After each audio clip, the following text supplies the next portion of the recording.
Hey guys, welcome back again. It's your girl, Lima. I feel like I'm getting more and more comfortable every time I'm doing this, and I'm glad to be in your faces every single day. So, I'm taking YouTube very serious in 2023. Let's talk about church relationship. One love, and I breathe. Today on the episode of our church relationship, let's talk about long distance relationships that started in church but it's ending somewhere. I get asked a lot, how do I make my long distance relationship work? And I've shared with you guys how I do that. But last week, after I published a video, a friend of mine came to my DM and said I should tell him about the long distance sacrifices and how to make long distance relationship work. I call it sacrifices because I feel like there are things you have to intentionally work on, intentionally learn to fight before your long distance relationship can work. So let's dive in. But I noticed a lot of you guys watch these videos and you guys don't subscribe. I don't know what I've done to you guys, but please, if you're here for the first time or you've not subscribed, just click on that subscription button and subscribe to my channel. This is Black and Bold. The first sacrifice you need to be able to make in your long distance relationship is getting comfortable with being asked, where are you and what are you doing?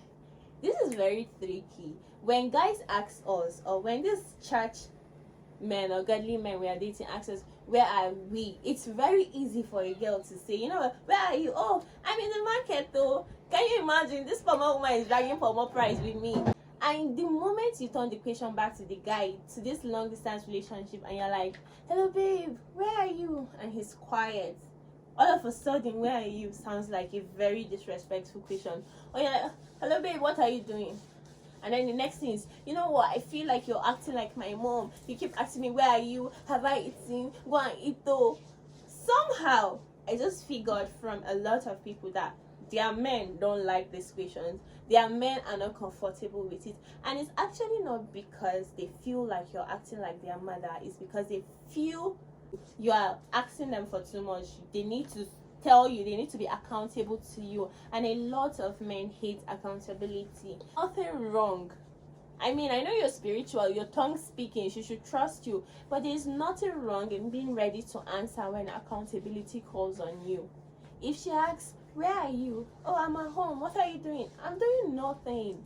Why do you always feel like your insecurities are being triggered when you're asked certain question? It's a yes or a no question. It's a simple question. I'm at home, I'm not doing anything. Oh, I'm with the boys, we're playing football. Oh, who is there with the boys? Oh, there's one Kelechi sitting right here, she's eyeing me over. I know they look her. I mean, just be so comfortable and so honest, except you're hiding something. Because one thing you don't know about we ladies is the moment you don't want to answer that question, we feel like you're actually hiding something. But you can be innocent, but because your spiritual shoulder part have been messed up with, you're now feeling like, oh, this girl don't trust me with all the tongues I'm speaking.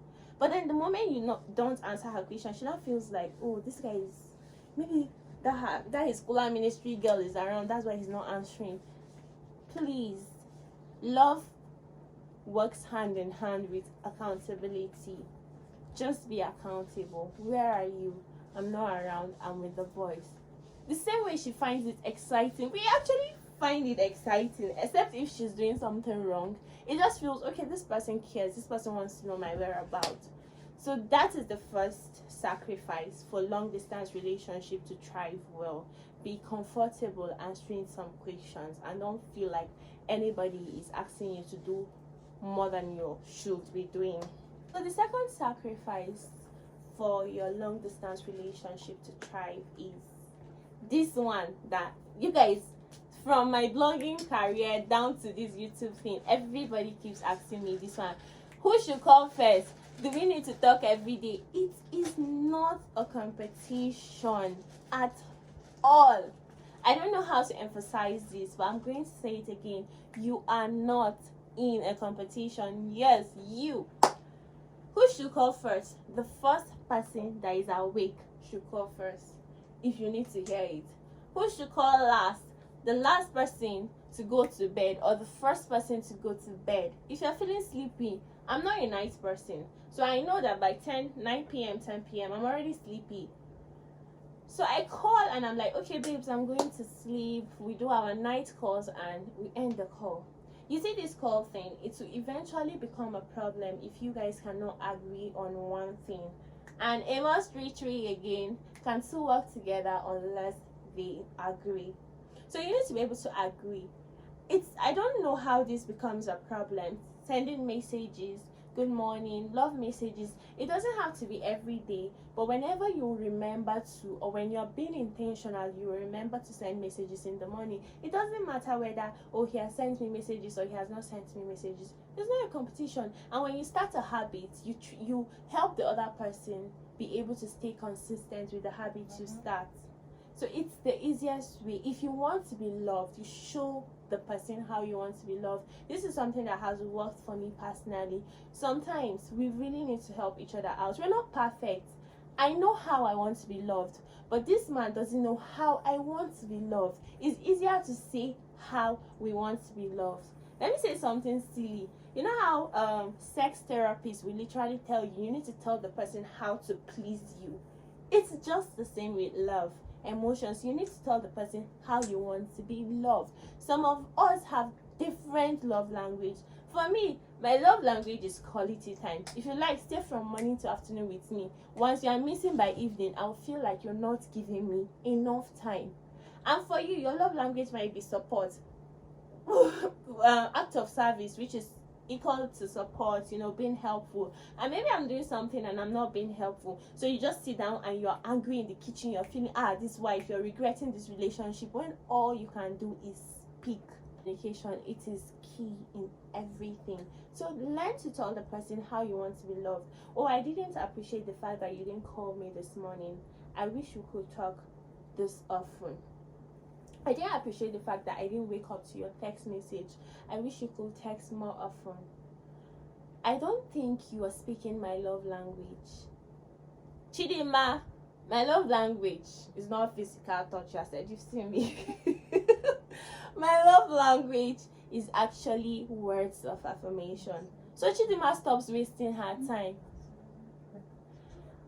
Chidima, my love language is not act of service, so you have not bought me anything. 3 Christmas, 1 boxers. Say your mind. It's so easy.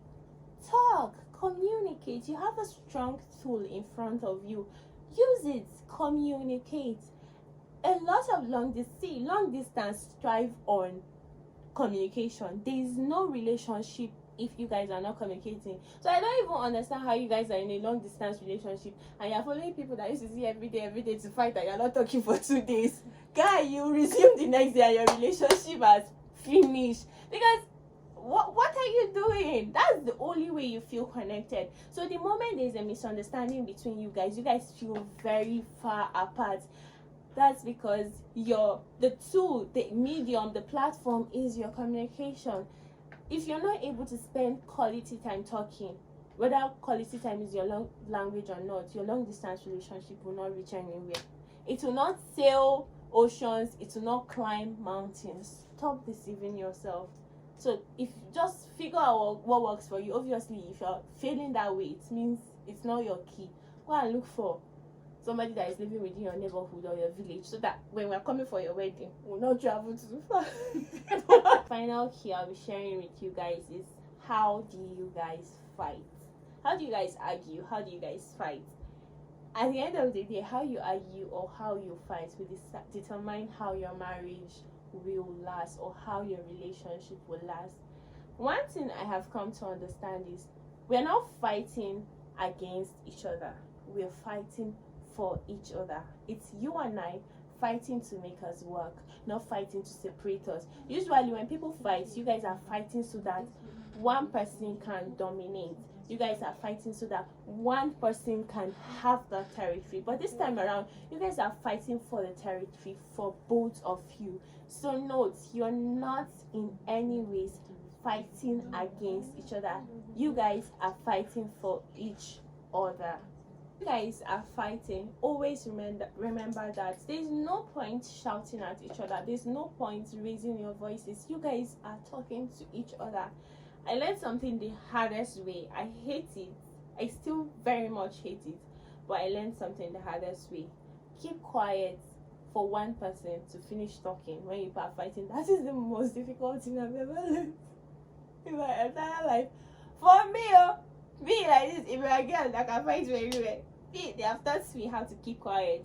So whenever we are fighting, one person talks till they make themselves clear.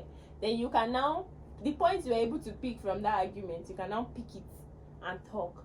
Because when we are both trying to talk back, actually nothing is being heard and no one is trying to correct anything. At the end of the day, we'll end up triggering each other. But once we are able to keep quiet and listen to the other person, we can now understand the pain points of the other person and bring it together.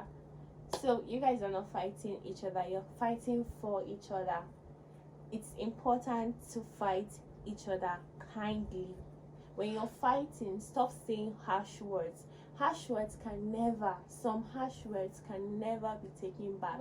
Imagine me and you are fighting, you now tell me without your smelly mouth. How do you ever expect that I'll believe that my mouth is not smelly? No, imagine, we're fighting and you be like, without your dirty undies. Or you just say, you guys say a lot of things. You guys say a lot of things, and men see love from the standpoint of respect. So the moment you start to use words like that, you're not just hitting on his self-esteem, you're breaking down his respect level. Now he no longer feels respected, and because he's throwing words at you, you don't feel loved. And all of this principle of love has been broken and shattered. At the end of the day, their relationship is in trenches. These 3 keys. Remember to communicate. It's not about who calls first. It's about who genuinely cares and who is putting in the efforts to call. It's not about fighting against each other. It's about fighting for each other. It's not about feeling like you're not being trusted. It's about being accountable. At the end of the day, you guys are married. It's not that deep. The lessons you learn in your relationship will keep your marriage. Amen.